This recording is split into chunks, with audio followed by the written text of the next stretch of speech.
Olá, esse é mais um episódio do CCMcast e hoje eu estou aqui com um convidado que ele já mudou a vida de todo mundo aqui, de todas as empresas que tem aqui no Brasil. E a gente vai saber disso ao longo desse episódio. Então, eu vou deixar ele se apresentar aqui. Obviamente, como eu sempre digo, ele vai fazer isso com muito mais maestria do que eu. Adriano Lima, seja muito bem-vindo. Obrigado aí, Cauê. Obrigado pelo convite. Super feliz e assim, agradeço enormemente o convite. Quem é Adriano, né? Adriano começou ali mais ou menos em 2001 a 2003, na curiosidade de saber ali o que está por trás dos computadores. Eu começo lá de baixo como técnico de informática, analista de infraestrutura, passo ali 10 anos como consultor de tecnologia. Aí eu tenho uma passagem no governo ali, na Secretaria de Fazenda do Estado de Sergipe, onde eu fico 4 anos. Dali eu tenho uma participação no Banco do Estado de Sergipe. Depois eu vou para o varejo, que é onde eu diria que até onde eu estou hoje. Eu vou para o varejo de supermercado, que é o Seconsud. Depois tem uma passagem no varejo Le Biscuit e fui contaminado ou infectado, como você quiser dizer, pelo varejo de automóveis, que é onde eu estou hoje. Muito feliz aqui de poder transformar esse segmento aí com muita inovação, muita ideia com essa proposta. Sou formado hoje na área de Sistema de Informação, com pós-graduação em Gestão de Projetos e com mestrado em Business Intelligence. Nas horas vagas, por que não? Professor, à noite, a gente continua dando aula com a proposta de transformar as pessoas aí, ensinando um pouco para ela ou compartilhando um pouco de conhecimento. Pouca coisa, né? E tem uma janelinha de gamer aí também, não tem? Tem. A minha descompressão é nas noites ali, jogar um Call of Duty, jogar um modo zumbi ali para poder realmente fazer uma descompressão completa ali do dia a dia. Legal. Dinâmico. Hoje, na distribuição automotiva, você está à frente da TI de um grupo também icônico, né? Que é o grupo GNC. Queria que você contasse um pouco para a gente a GNC nos olhos do Adriano. Eu acho que a aposta que a gente fez aí há pouco mais de 6 meses atrás é que foi percebido que esse ramo de concessionárias, no modo geral, isso é uma visão que hoje eu posso afirmar, precisava de pessoas que realmente dessem uma visão mais inovadora nesse segmento do que já existe como forma bastante tradicional, de ter aquelas arquiteturas tradicionais. Porque a gente entende que vender carro hoje não é apenas a parte física dali da loja, de você ter um vendedor que chega ali e faz a venda. Existe um ecossistema por trás disso. E a gente, sem enxergando isso, foi no mercado, me fez esse convite para eu poder fazer parte desse time, com essa proposta de a gente, cada dia mais, inovar em produto cliente, cada dia mais inovar através de tecnologia, para que a gente possa estar à frente, né, com as tecnologias mais inovadoras, que permitam a gente ter dados mais rápidos, para que a gente possa tomar decisões mais assertivas. Então, quando eu recebi esse convite, foi assim, para mim, foi uma surpresa no sentido de olhar e falar assim, pô, é um varejo convencional? Né? Será que é mais um varejo? E aí eu vi que realmente não é um padrão, esse ramo de concessionário requer um carinho, porque tem um ticket médio muito alto e o cliente ele é diferente. Não é aquele cliente que entra no supermercado, compra um produto e vai embora.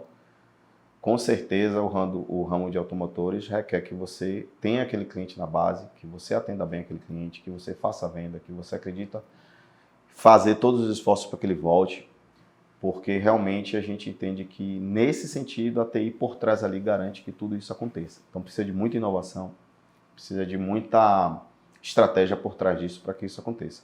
Então isso me chamou a atenção. Eu vi que o mercado tradicional de varejo, de uma forma geral, acaba seguindo um modelo.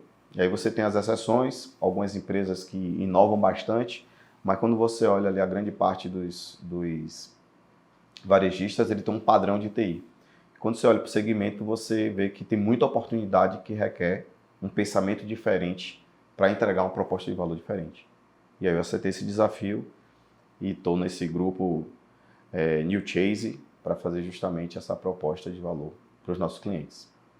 São quantas marcas hoje, quantas operações, em quais estados? Se você puder trazer um pouco do panorama atual. Hoje nós estamos com 38 lojas, né?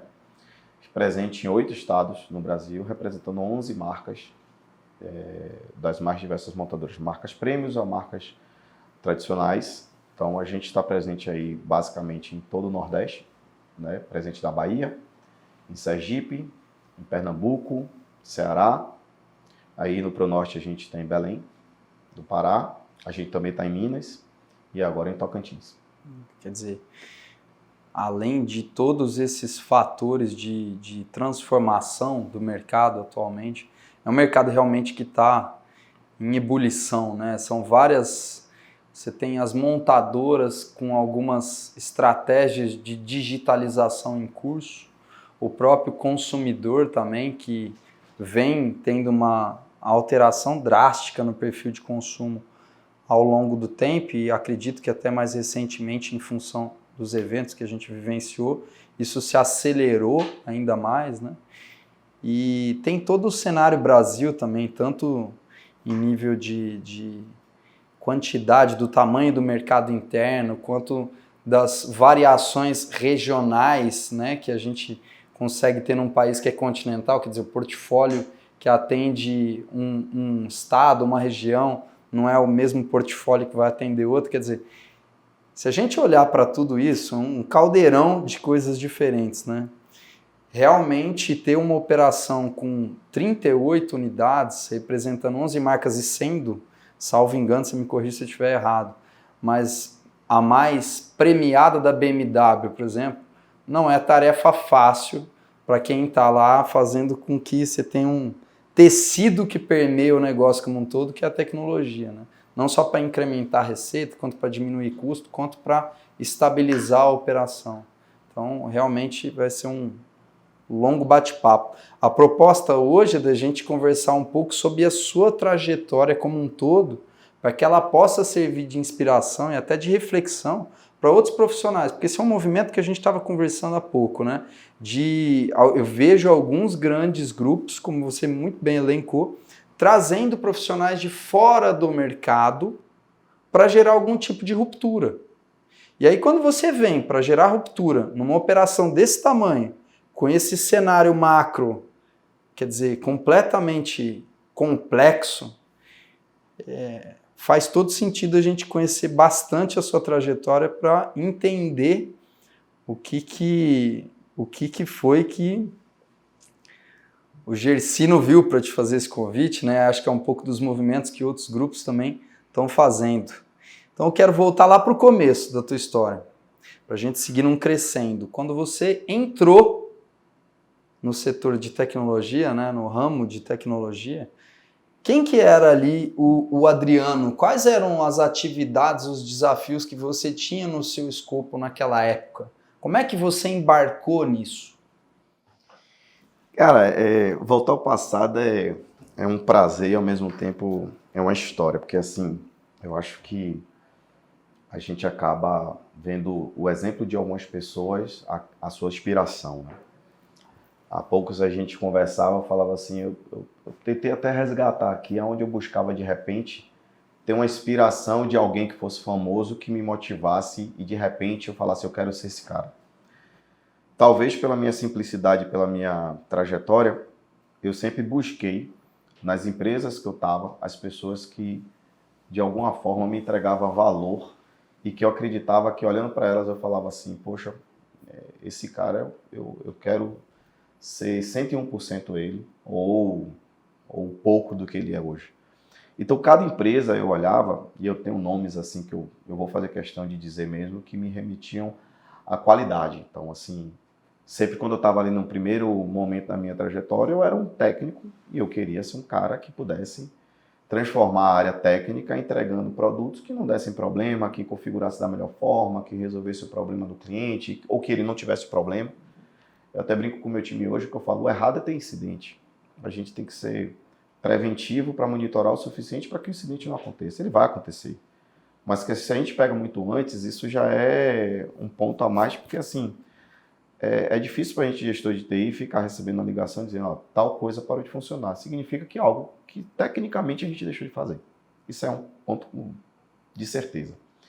Então, quando você olha lá para o passado, eu sempre buscava, sem nenhuma sombra de dúvidas, assim, buscar ser o melhor naquilo que eu estava estudando. Então, quando eu começo lá, Cauê, em 2000, 99, 2000, 2001, mexia com Windows 95, 98, NT, NT4, e eu tinha ali realmente sempre uma referência, tinha um meu xará, Adriano Lima também, que eu olhava ele como poxa, eu vejo nesse cara tudo que eu quero ser pela qualidade técnica que ele tinha. Um cara que tinha, era um polvo, né? Tinha um braço ali para infra, um braço para redes, um braço para Windows, um braço para tudo aquilo.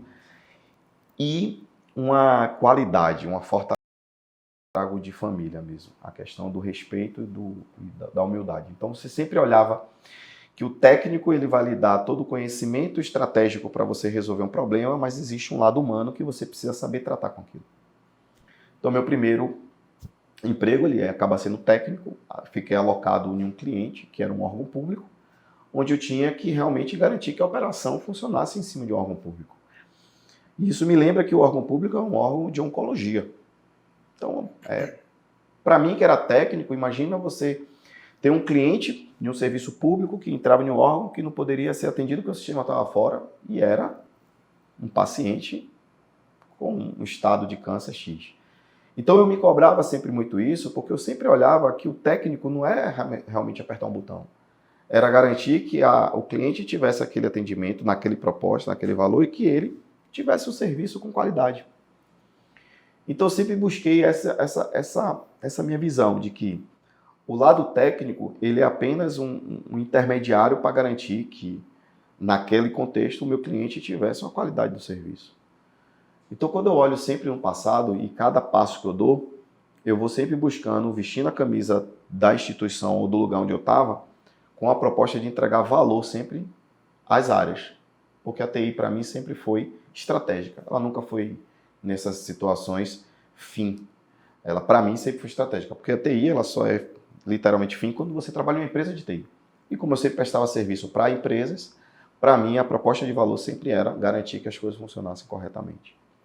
Quando eu volto lá para o passado, então, eu vejo claramente essa transição técnica, passo por essa transição técnica atendendo órgãos públicos de uma forma geral, e aí eu vou para um órgão público, trabalhar na Secretaria da Fazenda já com um cargo de gerente de projetos.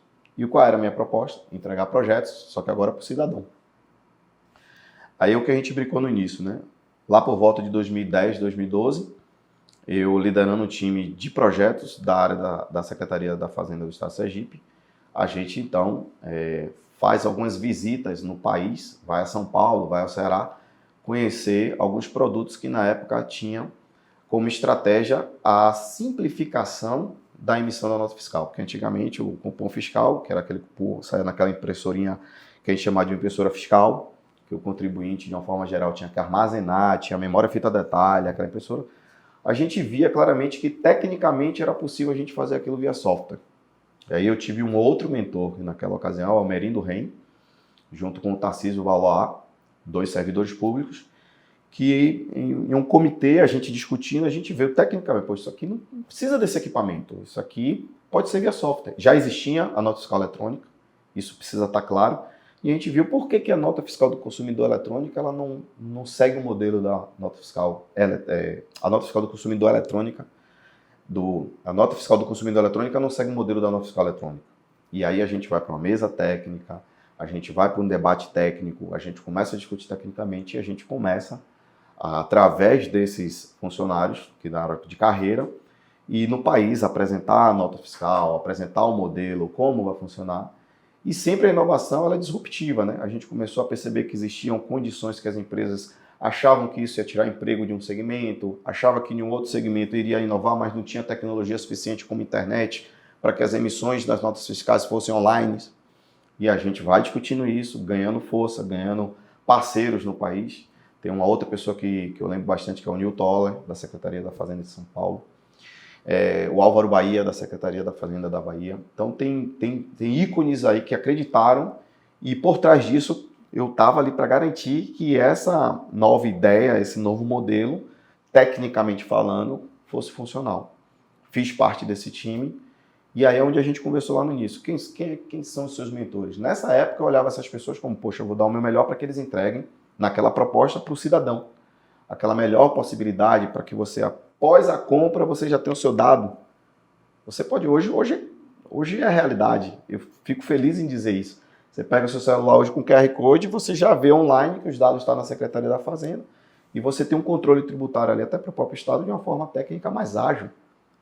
Naquela época você não precisaria de X auditores nas pontas porque você já tinha o dado trazido. Então a auditoria era mais inteligente, você ia naquele nicho, naquele CNPJ, naquela visão.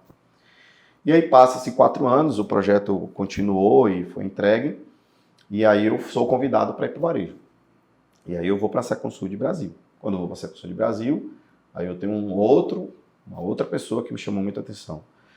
Um chileno, que é José Portinho, e um brasileiro chamado Fabrício Lemos, que tinha uma pegada muito mais pró-cliente, que queria realmente, assim, claramente, você olhava para ele e falava assim, esse cara, ele é pró-TI e ele quer que as coisas funcionem da melhor forma possível e é da onde eu tiro essa veia de acreditar que se acontecer um incidente é porque a TI deixou de fazer alguma coisa. E aí, de novo, quem é esse cara? Eu olho e falo, poxa, esse cara tem uma visão diferente da que eu tenho, preciso mudar esse meu pensamento, porque ele está certo. Então, sempre essa referência eram pessoas que eu via que estava próximo, que eu podia conversar para extrair dele a melhor forma de aprender aquilo. E aí eu incorporo isso e recebo o convite depois disso por estabilizar uma operação, de apresentar projetos, nesse caso, internacionais, porque o Seconsud, para quem não conhece, que administra algumas bandeiras no Brasil, por trás está no Chile, no Peru, na Colômbia, e eu recebo o convite da Lebispi Brasil. E aí eu conheço uma outra pessoa que para mim também agradeço bastante, se chama Omar Pinheiro. Hoje trabalha na Natura, na área de tecnologia também, um dos diretores, que me deu ali uma referência mais técnica, com muito mais qualidade em algumas proposições, de ser um pouco mais gestor, me dá essa bagagem de entender que existe um cronograma que precisa ser muito mais seguido, uma linha muito mais de feedback, de one-to-one, de você estar próximo, de você liderar com exemplo. E eu falo, poxa, essa parte eu quero... E aí, nessa conjuntura, Cauê, eu falo, pô, eu acho que agora eu tenho que buscar o meu momento, porque eu tive uma base técnica, tive uma base de estar ali na operação, apagando incêndio, tive uma parte de liderança, agora eu tenho que ir para o mercado e combina ali com a fusão que acontece entre a Lebispi e a Casa e Vídeo, que eu conheço minha última referência, chamado Rodrigo Spiller, que hoje continua lá na CVLB e que me dá uma outra visão, né? E que ele me chama a atenção e fala assim, poxa, eu já não quero mais ser um cara de infraestrutura.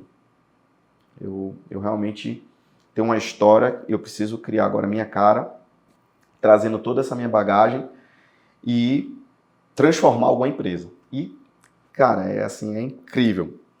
Eu não estava procurando e eu recebo esse convite da GNC. E eu falo, poxa, é um nicho que eu liguei para alguns contatos, fiz alguns telefonemas e eu vi que era um mercado que era muito tradicional. E hoje a gente tem que ter a tecnologia, isso é falado, está escrito, como meio de transformação. A gente precisa pensar, a gente precisa estar aí além. E aí eu recebo esse convite com essa proposição. A frase que me marcou aqui, que Jacino falou, Jacino Filho, eu preciso que a TI seja protagonista dentro desse segmento que a gente está. E aí eu aceito o convite, estou lá com eles, criando esse protagonismo, trabalhando nessa operação, inovando naquelas frentes, né?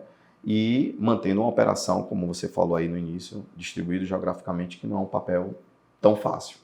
Então essa, amigo Cauê, resumir aí em minutos algo da minha vida de quase 20 anos aí de TI. Dizem que sintetizar é uma habilidade que está mais para sabedoria, né? Por isso você sintetizou bem assim. Mas tem um negócio interessante que você falou, que inclusive é uma das perguntas que eu quero explorar com você. Você citou inúmeros mentores ao longo da tua jornada. Esses mentores, por vezes, foram formais ou informais, esse processo de mentoria ele foi formal ou informal, um pouco das duas coisas. Isso eu queria explorar. Cara, excelente pergunta. Eu acho que eles vão saber só depois de hoje que para mim eles foram referência. Sabe? Eu acho que talvez por que não dizer que eu errei de não agradecê-los em algum momento? Eu sei que um deles, realmente eu agradeci muito, assim, falei obrigado pelo que você me ensinou, que foi a minha última passagem pelo Rodrigo. E realmente, assim, sua pergunta me fez assim, pensar, será que eu falei isso tudo para eles como forma de agradecimento? Eu acho que alguns eu deixei entender, mas talvez eu precisasse, hoje com a experiência de vida que eu tenho, com certeza absoluta, eu agradeceria a cada um deles. Porque eu não sei dizer hoje se eles sabiam ou sabem o quanto exemplos profissionais em alguns, por que não pessoal, para mim nesses segmentos, sabe? É muito fácil a gente falar que se inspirou em uma pessoa que está muito distante. Me inspirei aqui em Ronaldo Fenômeno. Eu acho que é um ponto que todo mundo tem uma habilidade ali e se escolhe. Mas eu volto a falar que eu busquei as pessoas que estavam perto de mim, que eu pudesse conversar e extrair aquilo que eu como valor, eu acreditava que era importante para a minha carreira. Então, assim, realmente, se eu não fiz de forma transparente, eu hoje faço aqui. Obrigado a todos os que eu citei aqui. Por, em algum momento, ser exemplo para mim, tanto profissional, até mesmo com palavras ali de por que não, lado pessoal. Então, realmente, são pessoas que me transformaram em quem eu sou hoje. Então, eu estou entendendo que foi um processo, assim, em nenhum momento foi declarado, assim, quero passar por um processo de mentoria com você. A mentoria aconteceu de forma orgânica. Eu pergunto isso porque eu tenho, assim, eu pessoalmente tenho um interesse muito grande por esse processo de mentoria, que eu tive a oportunidade também de, da mesma forma que você, de ter alguns mentores ao longo da jornada, também todos de maneira informal, acho que só um caso um pouco mais formalizado ali, porque eu pedi, né? Assim, falei, poxa, queria aprender. E para mim foi muito importante esse processo, né? Assim, me parece, eu não sei se eu estou certo, que acelerou muitas coisas para mim. Quer dizer, eu pude acessar um universo de conhecimento já sintetizado, já aplicado, que essas pessoas tiveram também em algum momento da carreira delas. E aí você não faz um Ctrl+C, Ctrl+V, assim, né? Porque existe todo um contexto completamente diferente pessoa para pessoa. Mas você é capaz de tirar dali diversas coisas que te fazem refletir em como você poderia fazer melhor, né? Pelo menos foi isso para mim. E assim, é por isso esse interesse tão grande que eu tenho nesse sentido. Para você sente isso também, cara? Você sente que te catapultou estar perto dessas pessoas, aprender com elas? Eu até brinco, né? Nas horas vagas, meus alunos que forem ouvir isso aqui vai lembrar disso. Eu não dou aula por profissão, eu dou aula por prazer em compartilhar conhecimento. Eu acho que tem muita gente hoje buscando atalhos. Atalhos no sentido de que eu não vou ler um livro, eu não vou fazer isso, porque eu quero assistir aquele vídeo curto da velocidade 3. E aí você fala dessa questão da catapulta, eu acho que faz todo sentido, porque assim, eu aproveitei o máximo cada momento que eu tinha com essas pessoas que elas estavam me entregando um valor. Isso, às vezes, é na palavra. Não é o caminho melhor, Adriano. Pense por outro lado, aí você para pensar. Naquela hora eu queria ir pelo A, mas só em alertar e eu depois reconhecer que realmente o B era o melhor, era o momento em que eu parei para pensar, ouvir, que a gente hoje, como eu falo aqui, né, o professor que sou hoje, às vezes você tem um aluno mais imediatista, que quer as coisas um pouco mais rápido, ele não está ouvindo. E a gente precisa ouvir, cara. A experiência é algo que você adquire com o tempo, né? Tem uma frase que é falada, né? Aí eu já fui buscar a origem dela, Cauê, se você soubesse até me ajuda. Mas a que eu achei mais sensata é a do coelho e da tartaruga, né? No caso da tartaruga, ela conclui, mas sem pressa. Então sempre faça sem pressa, porém sem pausa, né? Então eu sempre busquei fazer aquilo da melhor forma, sem pressa, sem querer pular as etapas, sem querer achar que eu já estava pronto em algo que eu não estava, mas sempre dando um passo de cada vez. E eu acho que é isso que algumas pessoas estão pecando hoje. Eu acho que a gente, como profissional de TI, está buscando atalhos para as coisas que claramente quando a gente olha o que está hoje no mercado, a gente vai ver um chat GPT, vai ver que ele na verdade vai, de uma forma curta, tá pessoal, enxuta, ele vai acelerar processos que são básicos. Então se você já pula esses atalhos e você não sabe o básico, eu acredito que você já vai ficar para trás e muito para trás. Você vai ser uma pessoa que vai ser substituída. Então, quando eu trago o viés de você ter uma questão, de você ter o aprendizado com base nos exemplos, e é uma experiência que eu tive, eu não estou dizendo a todos aqui que eu não deixei de fazer o meu papel, de estudar, de ler, de criar a minha crítica. O meu mestrado me ensinou muito isso, a você ser crítico, a você avaliar sempre os dois lados, avaliar o que é mais estratégico para a empresa. Era uma pergunta muito comum na época técnica, o que é melhor, Linux ou Windows? Quando eu estava lá atrás, eu falava, marcar. Mas quando eu virei cliente, eu falava, depende. Depende de quê? Da estratégia da empresa. O que é que a gente vai entregar? Isso e isso. Então, não é que minha opinião técnica mudou, mas é que ela analisa justamente o meu momento de mercado ou o tipo de empresa que ela vai atuar no mercado.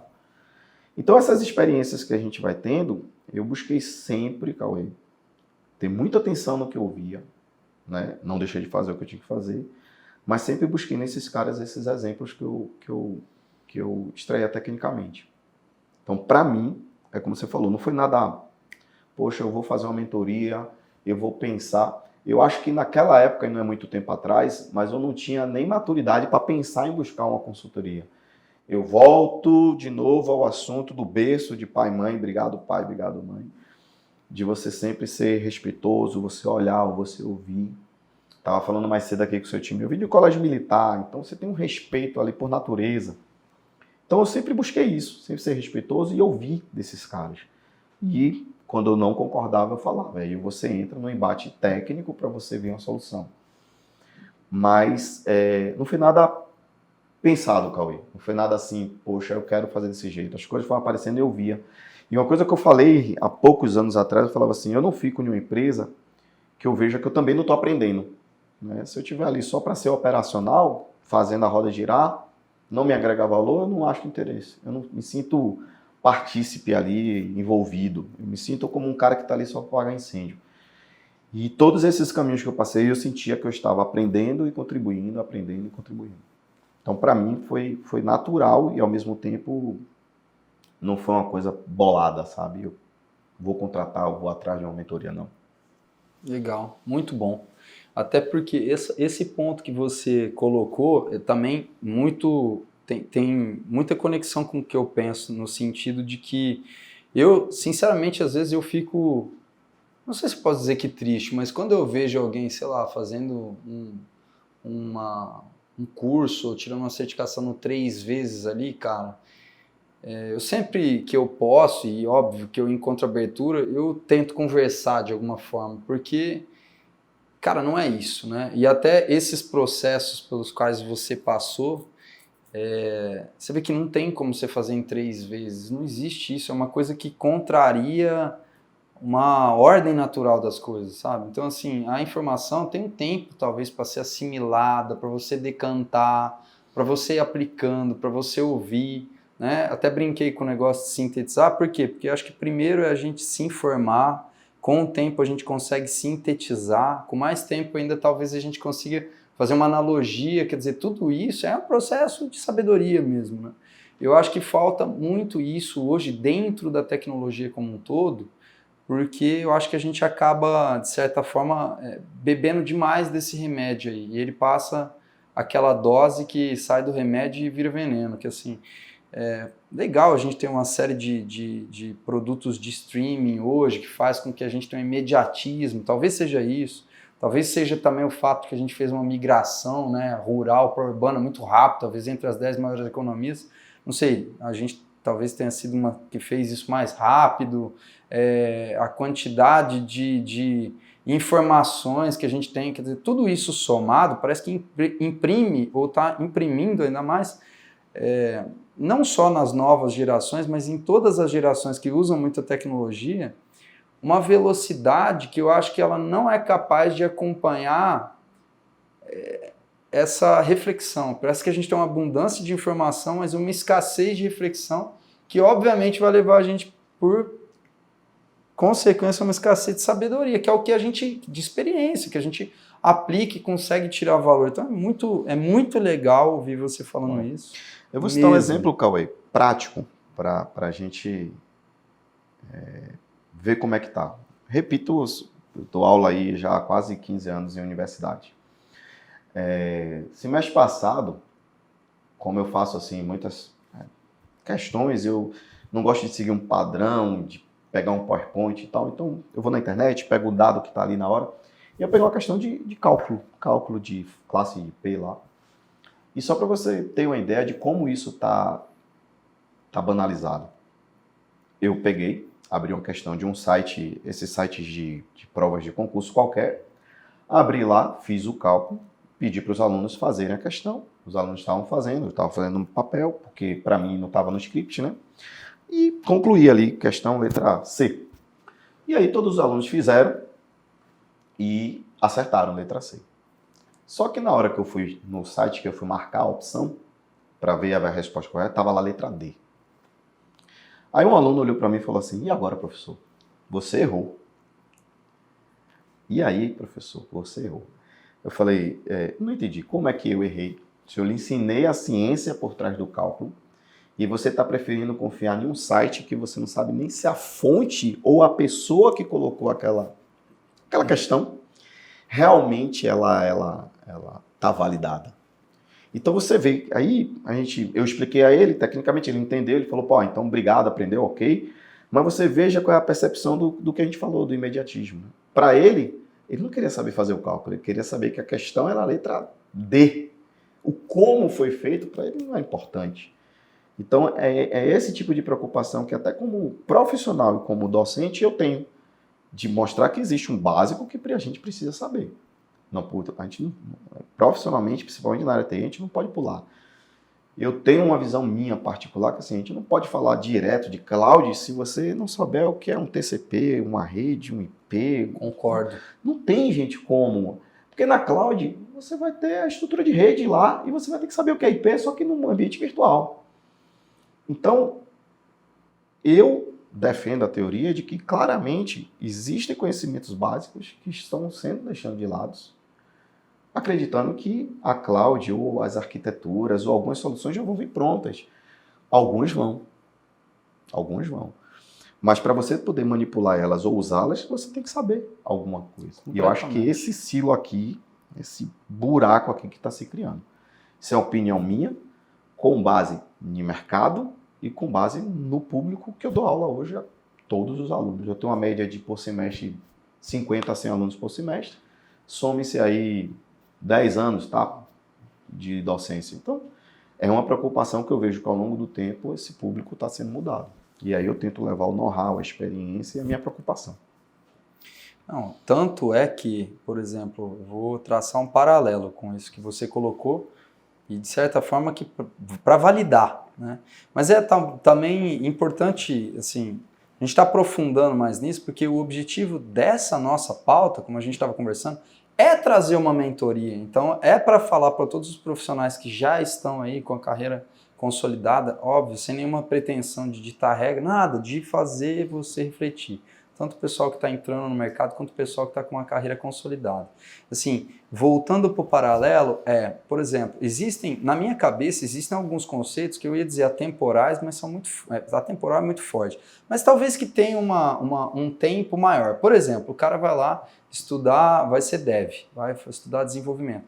Cara, e aí ele está preocupado, ele está dando muito mais valor nas linguagens do que na lógica. A lógica, essa talvez eu possa dizer, é atemporal. E aí, olha como é interessante, aqui na CCM, o que acontece? A gente tem um time que ele é o time hoje que está alocado em engenharia. Esses caras, eles atravessaram mudanças tecnológicas, assim, com a mão na massa, na nossa oferta. A gente tinha lá uma oferta em colocation, Então a gente tinha que fazer ia lá, contratava o data center e fazia todo o recheio, assim, né, por assim dizer. Comprava o conjunto de equipamentos, de conectividade, servidores, storages e tudo isso, virtualizava, ou seja, você tinha que ter um conhecimento de ponta a ponta, sistema operacional de redes, porque eles faziam a configuração de tudo isso para a gente fazer a fração ideal e fazer um mercado imobiliário, né? Perfeito. A nossa oferta. Basicamente era isso. Hoje, algumas dessas pessoas estão num time mais seniorizado que a gente tem, que é o time de engenharia. Por mais que a gente opera com clouds públicas, né, das big techs aí, e que a gente está trabalhando com uma camada de software por cima do conjunto de recursos computacionais, né, o software defined data center lá. Cara, quando dá um problema, são esses caras que entendem que aquele pode ser um problema de virtualização, mesmo ele não tendo acesso àquela camada, por vezes. São esses caras que mais rapidamente chegam a um diagnóstico de que aquilo pode ser um problema de rede. Então, o que você está dizendo, para nós, é validado no dia a dia. Né? Quando o cara tem ele vai lá e fala, isso daí está fora de moda, que vou citar um exemplo bobo, mas para mim faz muito sentido. Quando a gente começou a falar de LGPD, o AD, que era aquele cara que estava lá, né, com a calça boca de sino ainda, com costeleta, cara, ele voltou para a moda. Talvez como é na moda. Ele voltou para a moda, porque o AD, de certa forma, ele vai nos ajudar a garantir que os ativos de tecnologia e informacionais que a gente tem dentro de uma companhia sejam acessados por quem precisa. Nada mais, nada menos que isso. Que vai ao encontro, por sua vez, de segurança da informação e essa conectadíssima com o LGPD. Para que o cara de finanças vai ter acesso à planilha de cliente do marketing ou vice-versa? Para que o cara do marketing vai olhar? Então, assim, se aquele cara não estiver desempenhando uma coisa clara nesse sentido, obviamente que não precisa disso. E se ele estiver fazendo uso disso, é o AD que pode barrar que voltou à tona. Então, são coisas que, assim, esse pessoal está deixando de lado conhecimentos que, na minha visão, podem ajudar eles a destravar muita coisa na carreira deles. Legal isso. Eu quero te puxar, Adriano, para uma outra parte aqui. A gente foi numa linha técnica boa, mas eu quero entender qual foi o momento que você enxergou a bifurcação, que para a gente antigamente não era claro. Hoje fica mais claro, carreira em Y, né? Uhum. Quando que foi esse momento que você falou assim, cara, agora está na hora de parar de abrir a tela preta aqui, que os meus resultados agora passam por cuidar das pessoas que, por sua vez, vão cuidar do negócio. Quando foi que você fez essa virada? Cauê, interessante. Eu acho que ela começa realmente lá na Secretaria de Sergipe, que é o primeiro cargo em carteira que eu tenho como gerente de projetos. Aí ele traça para o caminho da liderança, porque o rapaz que eu falei aqui há pouco, o Almerindo, ele me fez o convite porque ele via que a área de projetos precisava ter alguém com visão técnica, mas que precisava ter alguém que tivesse ali habilidade de comunicação, interagir com outros órgãos. Porque o meu primeiro projeto que eu entrego na Secretaria da Fazenda foi o DR. Eu faço um disaster recovery. A gente tem um data center em um lugar da cidade, 10 quilômetros de distância, a gente monta uma réplica, né, com a comunicação via fibra. E ali eu comecei a ter aquela sensação de que o liderar não é somente ter o conhecimento técnico, você tem que saber lidar com pessoas.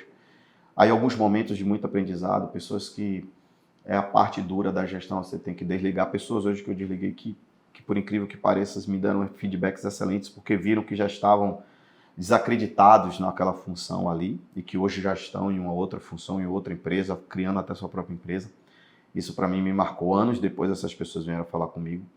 Então, a bifurcação, como na nossa época é chamado mesmo, o Y, ela acontece como eu continuo aqui onde eu estou, como consultor técnico, líder técnico de implantação desses produtos, ou quando eu tenho essa oportunidade dada para liderar esse projeto, que era o primeiro projeto a ser entregue, era o de DR.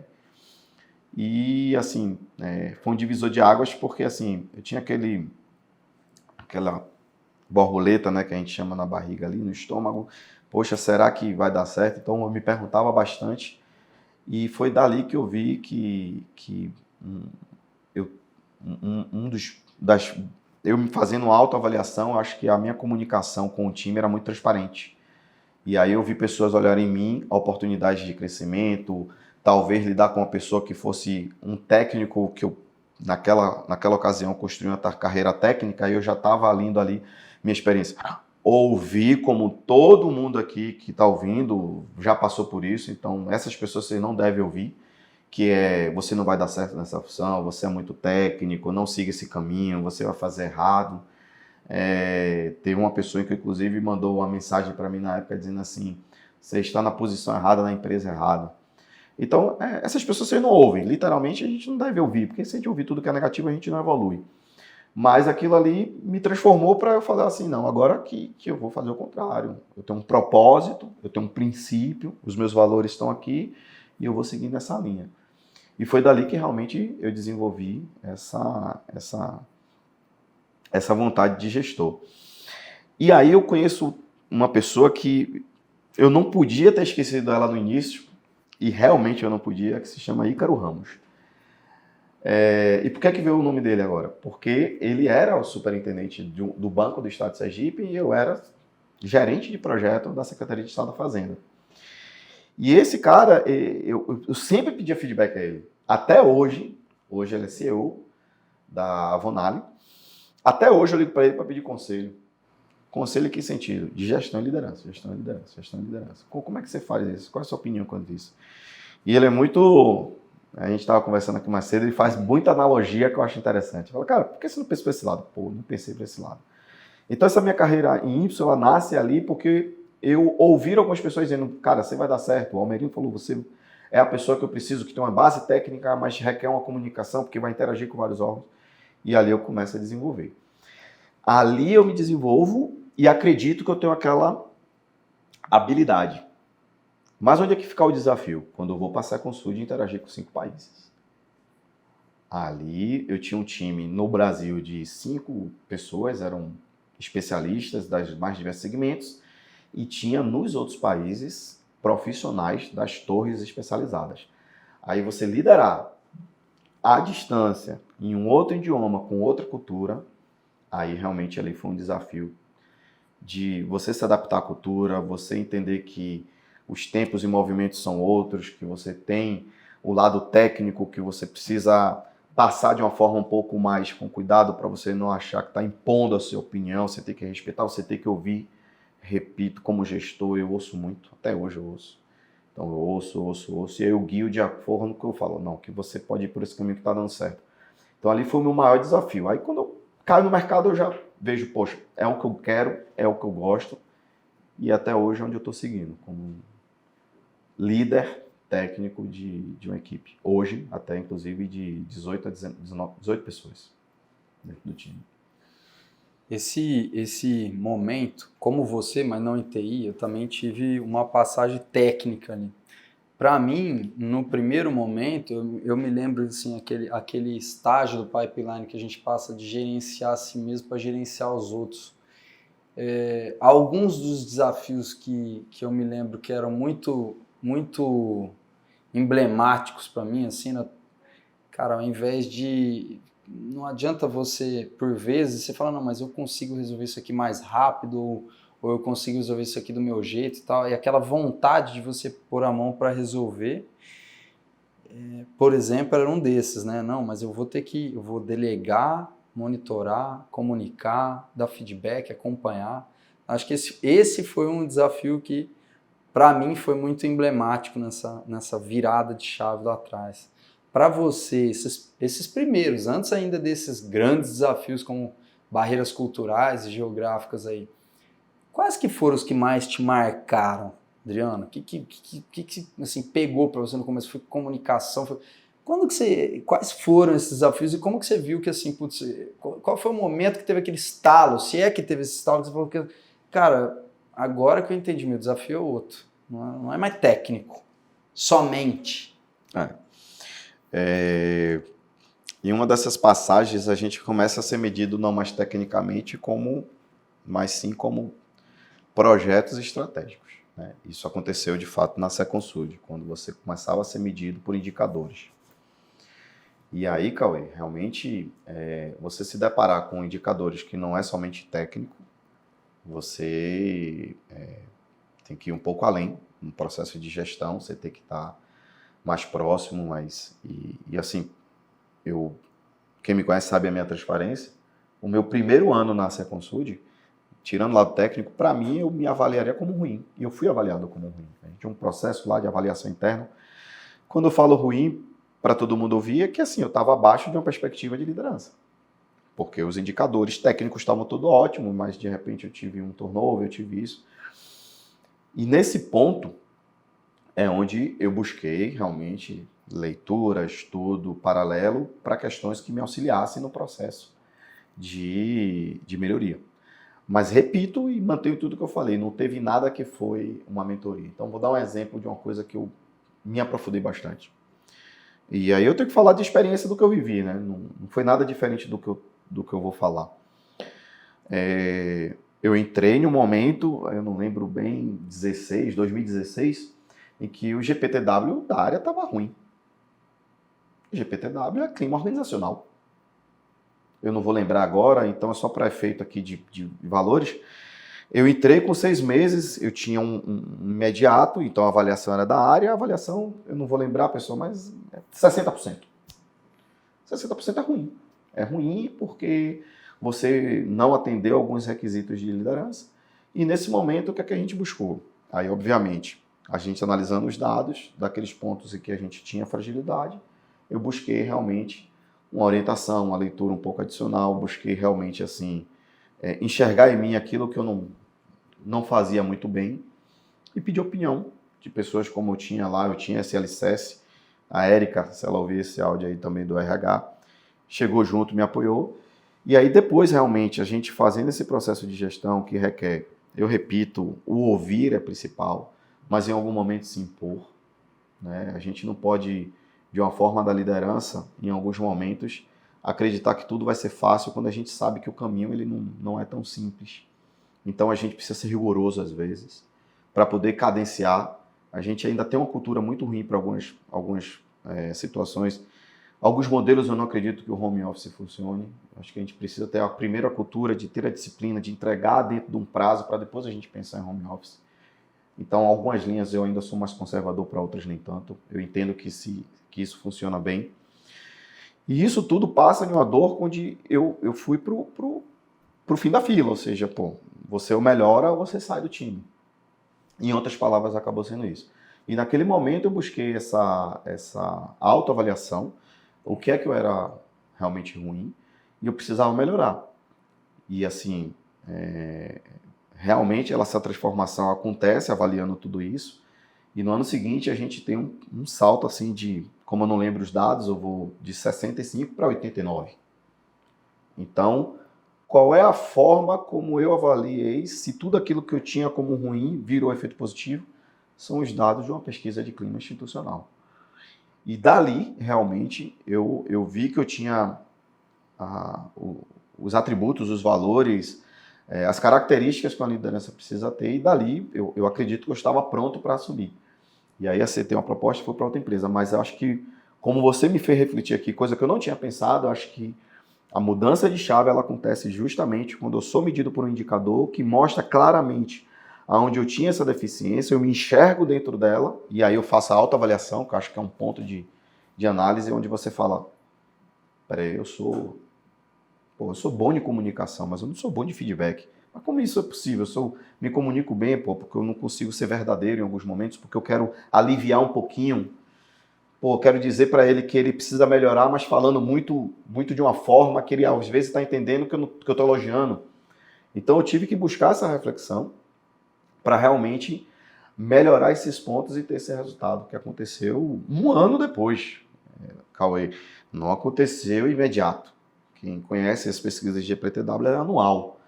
Então, cada mês eu media uma ação minha, a gente media uma ação, vamos fazer um processo de interação, vamos fazer um processo de trazer as pessoas para o time, vamos fazer um processo de, no dia do aniversário, será que é interessante liberar mais cedo? Então foi tudo, né, de uma forma prática e vendo na prática que o resultado ele estava sendo positivo. Muito Mas legal. obrigado pela pergunta, assim, porque realmente eu nunca parei para pensar em que momento isso que aconteceu. Realmente foi um marco. Mas é outro ponto que, de certa forma, também eu acho que é comum a todos, assim, no momento em que você você para de ser, de ter o seu desempenho medido só pelos critérios, quer dizer que era só por aquele conjunto, né? De indicadores de ordem mais técnica, você passa a ter alguns outros de valores de gestão. Eu acho que a mudança de chave vem para muita gente realmente nessa hora, né? Porque ali, de certa forma, você está sendo testado, você está sob fogo cruzado. É uma situação de maior estresse, é uma situação que você é obrigado a sair de uma zona de conforto, de certa forma, né? Porque a gente vem construindo até virar a chave, tudo aquilo que a gente vem construindo, que de certa forma vai ficando no nosso inconsciente como, cara, preciso repetir isso porque foi o que me trouxe até aqui. Acho que é comportamental. E aí a gente vê que a gente vai adicionando outros componentes.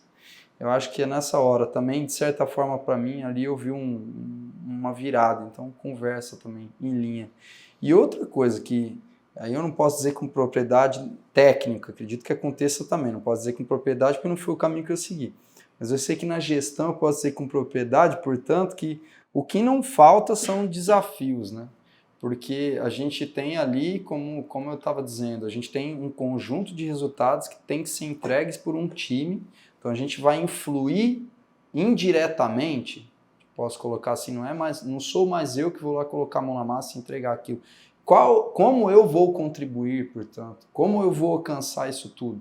Então é bastante repleto de desafios: montar, desmontar time, fixar objetivo, comunicar, alinhar expectativa, entender que como a gente ri na segunda e chora na terça, todo mundo é assim, quer dizer, é cíclico, então você tem que trazer.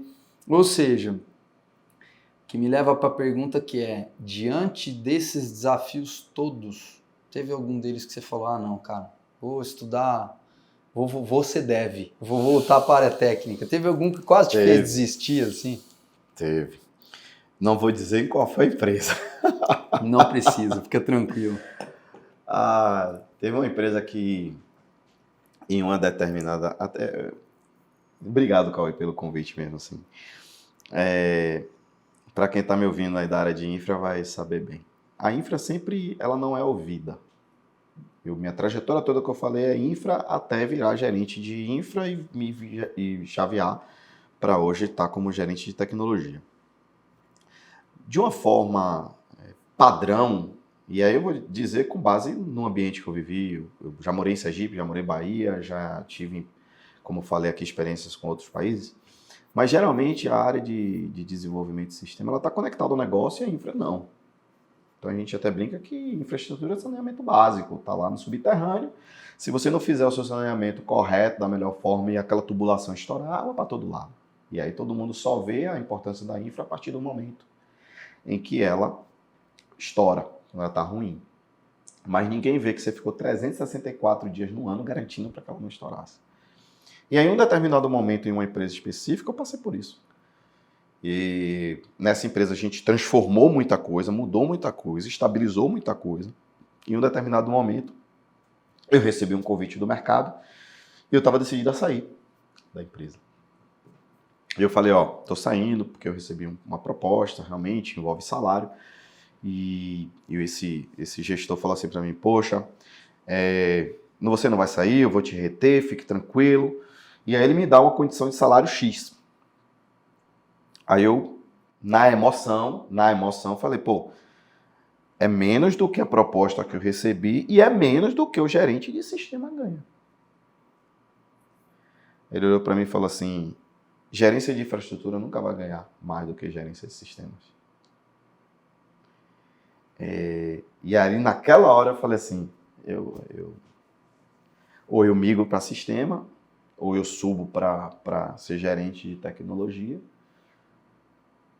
Eu não ia conseguir desistir, que isso tem alguns anos para não declarar qual foi a empresa. E eu acho que o tempo que eu fosse buscar para mudar, eu falei, não, então eu vou ser, né, em busca de uma diretoria.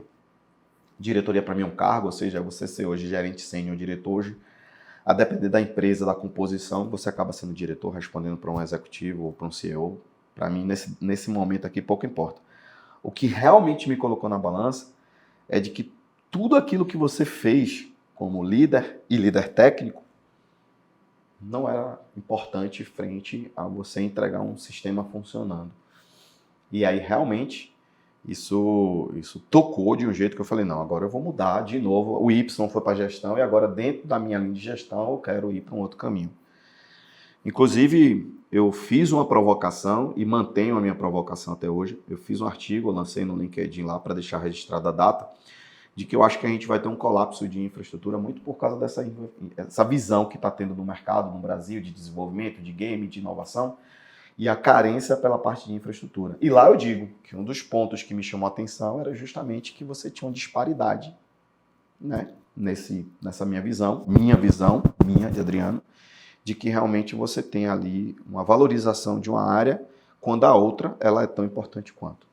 Então, respondendo a sua pergunta de forma clara, naquele momento eu falei, pô, será que eu estou no caminho certo? E eu tive que mudar alguns hábitos para poder agora fazer um caminho diferente, e graças a esse choque, anos depois, eu recebo um outro convite para estar em outro patamar. E aí eu não vou dizer os tempos e movimentos para não se descobrir quem foram as pessoas, mas realmente não é fácil, não é um caminho que tem regras, pessoal. Porque se tivesse regras, eu acho que todo mundo era gestor, todo mundo era especialista, eu acho que a gente não pode pular algumas etapas, e a gente tem que ter foco, princípios e prioridades. Isso aí.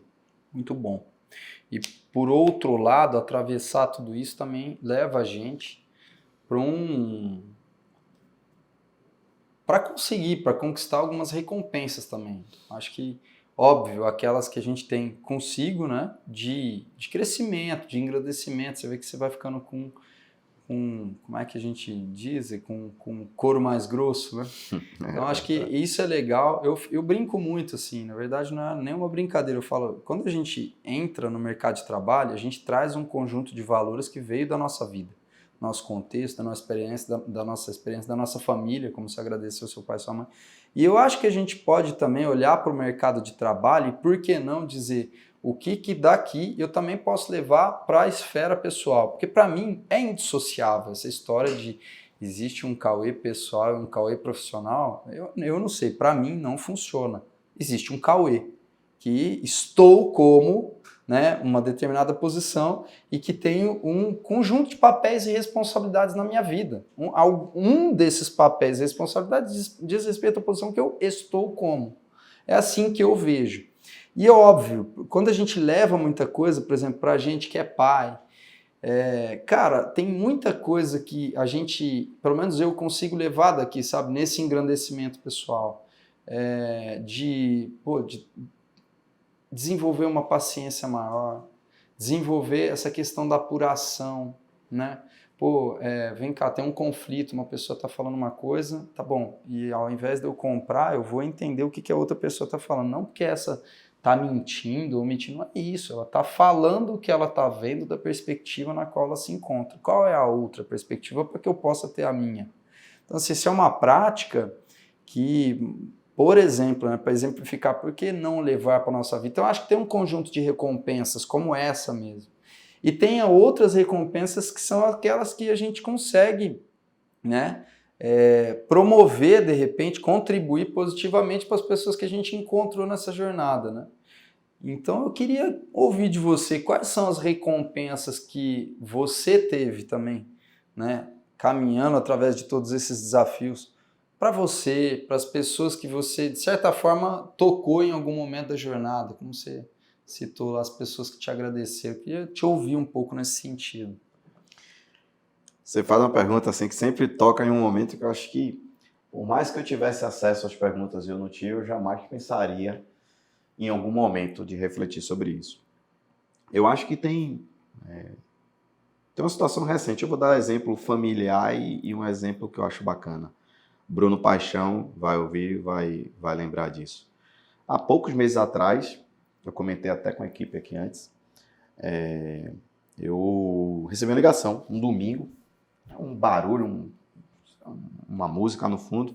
Quando eu abro a câmera, 3 ex-alunos que viraram empresários, que abriram uma empresa, que faturaram lá, atingiram a meta de faturamento lá, que eu também não vou abrir por questões de respeito, e que eles estavam comemorando e me ligaram para agradecer. Esses alunos foram alunos meus, talvez em 2018, 20, 2016, nessa fase aí que eu não lembro. E o que é que eles falaram? Eles não me agradeceram por ter sido professor técnico. Eu até na hora falei, pô, vocês estão me deixando sem palavras, que eles falaram assim, obrigado por acreditar que a gente tinha um potencial, que você enxergou na gente aquilo que a gente não estava enxergando na gente mesmo. Então, como você falou, transcende. Não é uma questão de que realmente eu também, Cauê, não consigo separar o que eu sou em casa, eu sou dentro da empresa, eu não consigo ter essas duas faces. Então, eu acabo sendo a mesma pessoa e nesse quesito, nesse exemplo, para eles foram valores que eu passei de experiências que eu tive em acreditar neles em algo que talvez eu não tivesse tido coragem, mas eu enxerguei neles um potencial que naquela época, naquele momento eu não priorizei, mas que eles podiam priorizar, que dariam certo. E deram. E quando eu olho para dentro de casa, hoje eu sou pai de 2 filhas, a Lara Luna Lima e a Liz Luna Lima, é muito do que você falou, cara. A gente que aprende no trabalho, às vezes, aconteceu um episódio ontem, minha filha mais velha, perguntando às minhas filhas mais novas se podia pegar o doce. E aí minha mais nova falou, claro que você pode pegar, você é minha irmã. Aí eu falei, não, sua irmã mais velha está certa porque o doce é seu. E não é porque existe uma relação, é porque ela tem um respeito de entender que aquilo é de um e do outro. E isso foi educação com base nos exemplos, de acreditar que, olha, você não pode fazer desse jeito, porque aqui é o seu espaço, respeite o espaço do próximo. Então, a gente não tem como não levar para a vida pessoal aquilo que a gente aprende, e o contrário também. Até às vezes você dá conselho que você se aproxima um pouco mais. Tinha um dos gestores meu que falou assim, confie desconfiando. Ele não queria dizer que era para desconfiar, porque não era para que sempre você desse algo que por trás disso você ficasse monitorando para que aquilo fosse acontecer. E isso tem um pouco de verdade para você também jogar aquela pessoa na piscina funda, como alguns livros falam. O passarinho é assim, você empurra, deixa ele ver se ele nada. Você não vai deixar afogar, você vai puxar se ele estiver se afogando. Mas você tem que deixar essas pessoas em alguns momentos para que elas se desenvolvam sozinhas, e aí você fica com esse papel de realmente acolher na hora do erro ali, da coisa grave, mas também deixá-las aprenderem.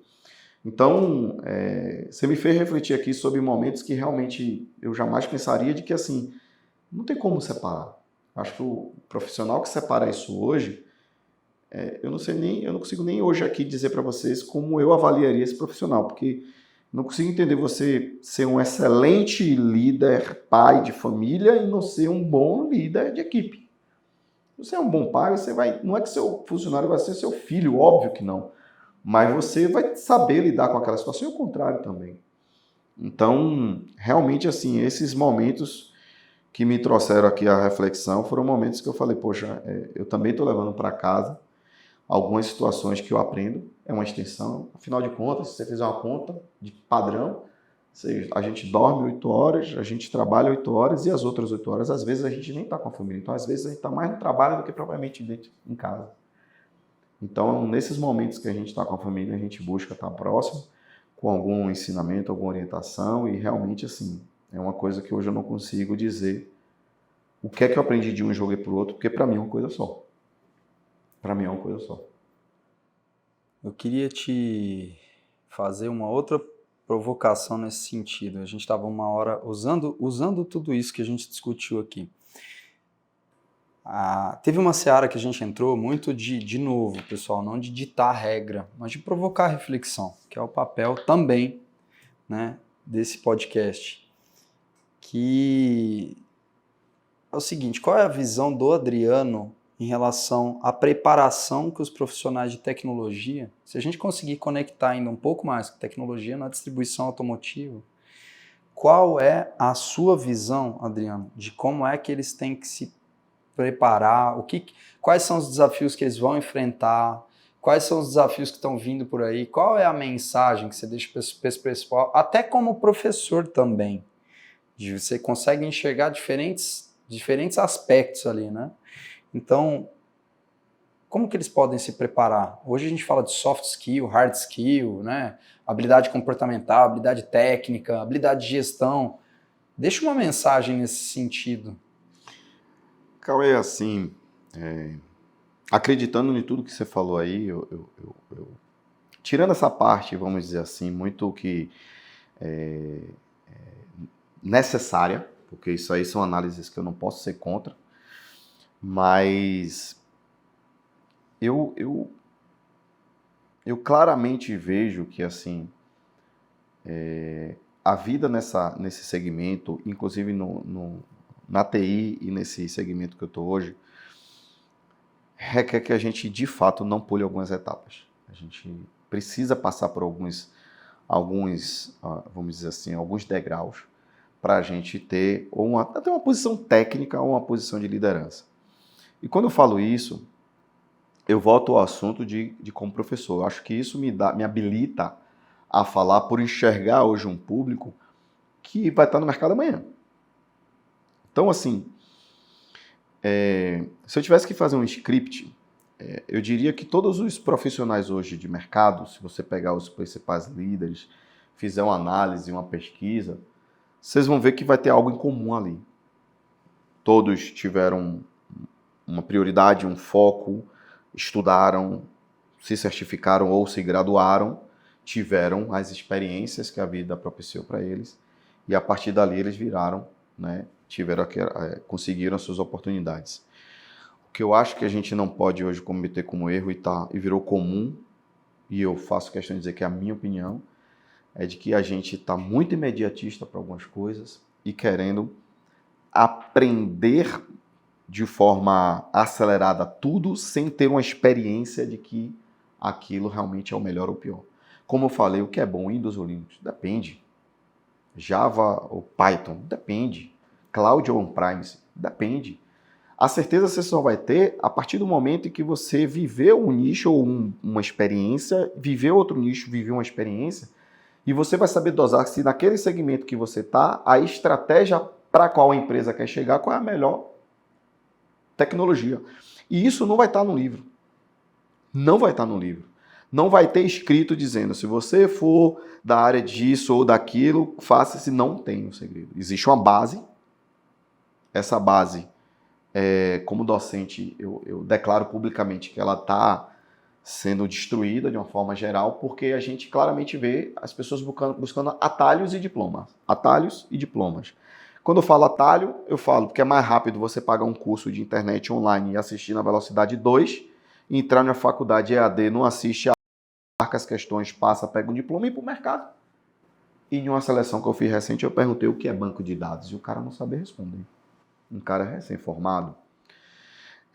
Então você começa a perceber que o profissional de tecnologia hoje no mercado está pulando as etapas de muita coisa, para poder já ter uma formação, acreditando que essa formação vai dar uma experiência que você vai adquirir nesse processo de aprendizado. Nesse processo que eu estou chamando, inclusive, de estágio. Você não aprendeu nada na faculdade, você está no segundo período, você não sabe programar, mas você está dentro de uma empresa, adquirindo experiência, as habilidades, tanto de hard skill como soft skill, você está comunicando, você está falando, você está interagindo. Eu acho que isso vai enriquecer você e lhe dar insumos, informações e experiências que você lá na frente, com o acúmulo disso com o tempo. E eu não estou dizendo, gente, que o tempo é 30 anos, 10 anos. Eu estou falando que às vezes o tempo é uma coisa de 4 anos, que eu acho curto. Mas você tem uma bagagem, você viveu uma experiência. E você fez a sua parte de que o conhecimento técnico, você fez também a sua parte. Eu acho que você constrói um profissional. Não ache que é incomum, não. Todo semestre, primeiro dia de aula, o aluno vem, professor, qual é a forma mais rápida? Para que pressa? O que eu vou falar agora, talvez ninguém saiba também, eu não vou falar isso de forma tão alegre, Mas eu tive que fazer escolhas e prioridades. Então, quando eu olho hoje o meu ciclo de amizade, eu tenho muitos amigos, mas são amigos de uma época, porque a época que eu estava na faculdade estudando, trabalhando, eu acabei priorizando o estudo e o emprego. Naquela época em si, então quando eu olho hoje para o lado, o meu ciclo de amizade é um pouco menor do que talvez uma pessoa que priorizou as festas, as amizades, as baladas e etc. Então quando eu comparo hoje, talvez eu hoje esteja muito mais os amigos mais fiéis, mas em uma quantidade menor, porque durante um período, o meu foco, a minha prioridade, realmente era ter aquela habilidade, aquele conhecimento, aquela experiência. E eu vejo hoje claramente que existem profissionais pulando essas etapas. E aí, assim, não fugindo da pergunta, mas eu não acho que isso tem a ver com o ramo. Eu acho que o ramo que a gente está hoje é um ramo que, de uma forma nacional, e por que eu vou falar nacional? Por bench que eu tenho feito com algumas empresas, ela seguiu um modelo tradicional de ter uma infraestrutura operacional, de ter uma TI operacional, de ter uma TI que tinha que garantir que o sistema estava no ar, de ter uma TI que tinha que garantir que quando o sistema caísse você voltava. Mas os próprios CEOs estão começando a enxergar que a TI não pode ser mais isso. E ela não vai pegar um cara que saiu da faculdade agora sem uma bagagem, porque você precisa ter uma experiência de vida, você precisa ter aprendizados para tomar a decisão mais certa, que é muito dinâmico, então você não pode. Errar você pode, mas você tem que reagir rápido a isso. Então, por mais que você cometa um erro, você tem que ter a habilidade de reagir, mas como é que você vai reagir se você não teve experiências? Então, por isso que eu acho que não tem uma fórmula certa de você seguir o passo 1, 2, 3, 4, mas eu tenho certeza de que se você seguir uma linha entre a experiência profissional naquela área com a base da educação, você com certeza vai se tornar um profissional de destaque, de inovação, de liderança, naquilo que você desejar. Essa é uma visão muito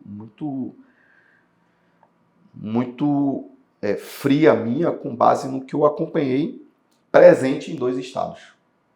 E quando eu converso com empresas do Brasil, tem pessoas que falam, poxa, queria que a pessoa pensasse igual a você, parecido com ou tal. Mostra que as evidências que eu tenho de relatos com parceiros de todo o país é que, assim, isso é uma dor, né, nacional. E aí o meu apelo de querer mostrar que, assim, em alguns pontos, a gente não precisa pular as etapas. A gente precisa viver cada etapa dessa para você ser um Cauê, para você ser um profissional de destaque, para você...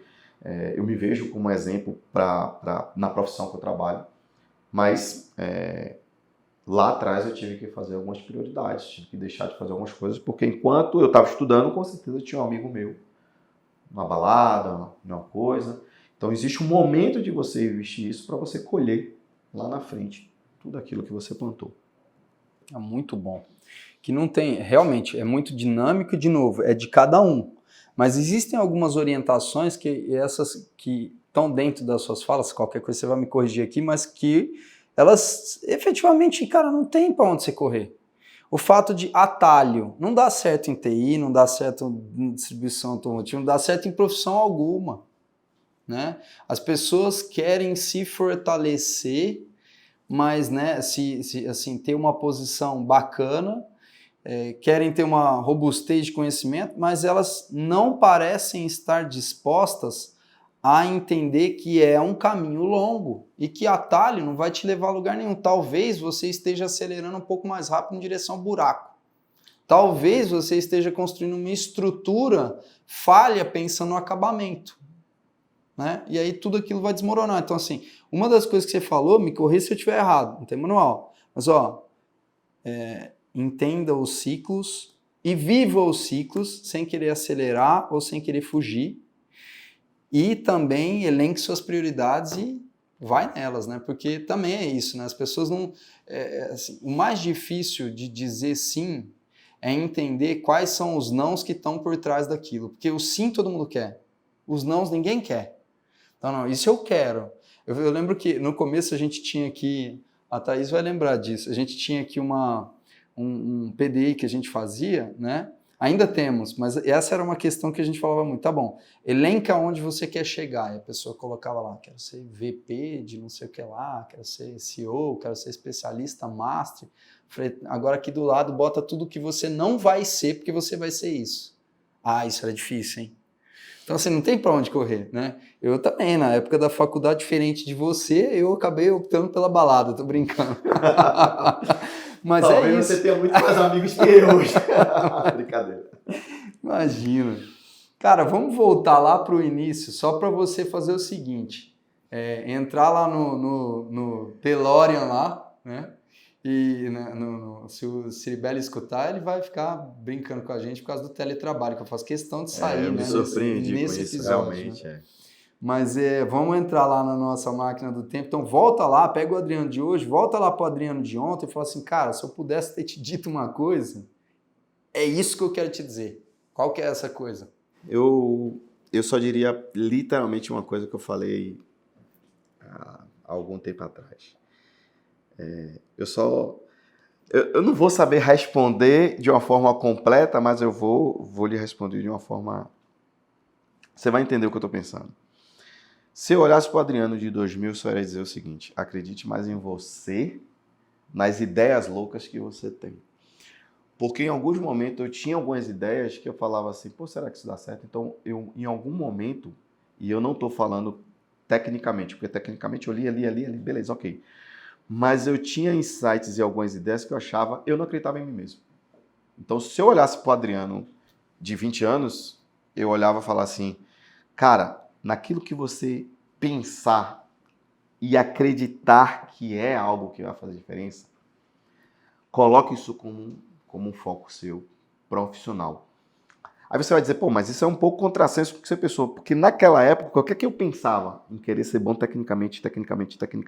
Aí eu tinha um outlier ali, uma ideia, não, mas eu quero ser tecnicamente. Então, eu fui muito na linha de ser tecnicamente aquilo que eu sempre quis ser. Mas hoje, nesses momentos em que eu tive essas visões, se eu tivesse acreditando em mim mesmo, e falar assim, cara, essa sua ideia é boa, eu acho que eu podia hoje estar em um outro, não estou falando patamar financeiro, não é isso. Eu estaria talvez em uma outra esfera. Porque em alguns momentos eu deixei de acreditar em coisas que eu pensei por não acreditar que eu tivesse potencial em mim naquele momento. E aí tem muitos livros, escritores que falam disso, que realmente você acreditar naquilo que você tem a certeza e correr atrás e tal. Para mim, naquela época, eu não enxergava isso. Por isso que sua pergunta, ela ecoa na minha cabeça assim, pô, o que é que eu falaria para o Adriano de antigamente? Acredita mais em você, nas suas ideias, que por mais às vezes que ela seja esdrúxula, se você tiver o conhecimento, se você tiver a certeza daquilo tecnicamente, e você acreditar um pouco mais de você, você pode ter realmente uma forma de transformar a vida das pessoas de outras formas. Como eu estava muito pautado, e aí talvez hoje, por uma questão familiar, de ter uma estabilidade profissional, de você ter um salário todo mês, eu não queria arriscar tanto. Eu ficava ali com medo. E hoje o que eu falo para minha filha é, seja o melhor naquilo que você quer ser.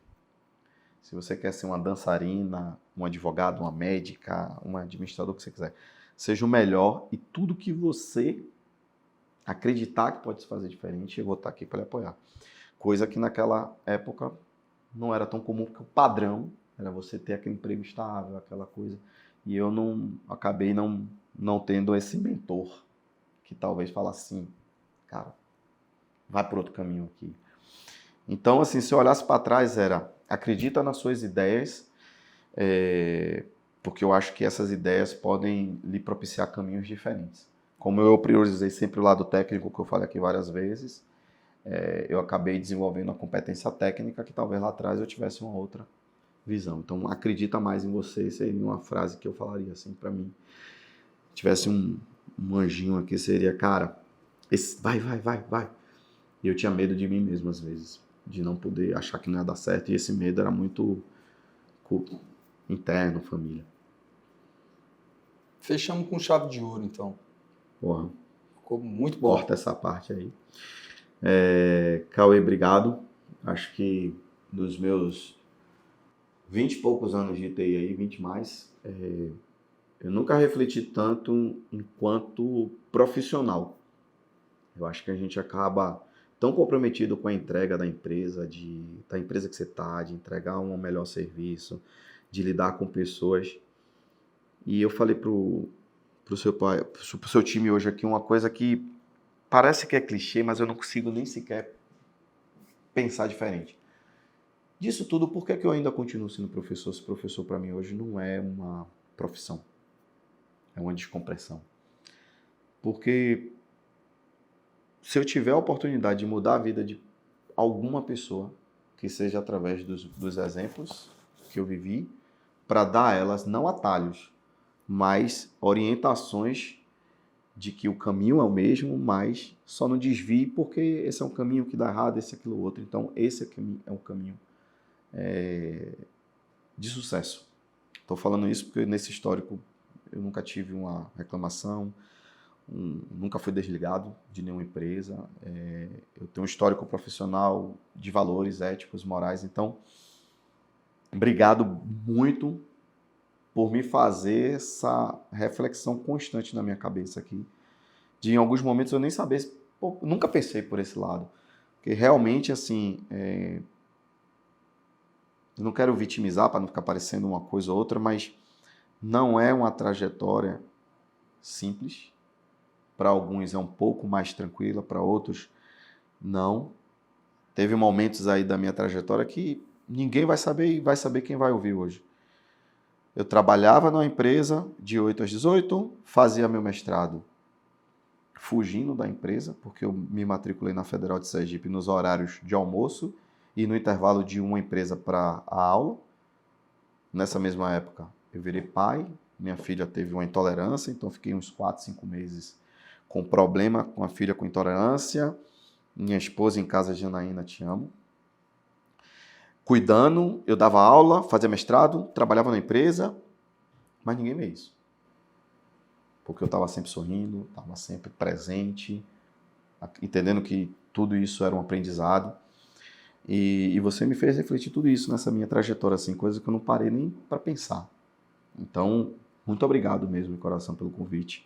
Espero ajudar as pessoas aí a dar uma luz ou uma ideia de que, assim, poxa, então, esse caminho aqui. Se eu puder ajudar uma pessoa ou transformar a vida de uma pessoa, o meu papel simples, humilde, de professor e hoje de profissional, para mim já é gratificante. Eu já estou conseguindo transformar vidas de pessoas. Agora ficou claro porque você escolheu o caminho da liderança. Cara, quem agradece sou eu. Acho que, assim, gostei muito do bate-papo, foi um conteúdo muito agradável e que vai totalmente ao encontro daquilo que a gente se compromete a fazer aqui. Quer dizer, de provocar reflexão, provocar uma reflexão em você trouxe várias reflexões que eu também vou sair pensando. E agradeço também em nome de todas as pessoas que estão acompanhando a gente, porque, como eu disse, o objetivo era esse e foi cumprido com louvor. Então, muito obrigado pela presença, pelo tempo e por compartilhar com a gente essa quantidade grande de reflexões. Vai levar um tempo para decantar, eu te falo, mas a gente vai chegar lá. Obrigado. Obrigado mesmo. Valeu. Valeu, Adriano. Você que gostou e acompanhou esse episódio, aproveita para conhecer outros episódios nas principais plataformas de áudio. Até breve.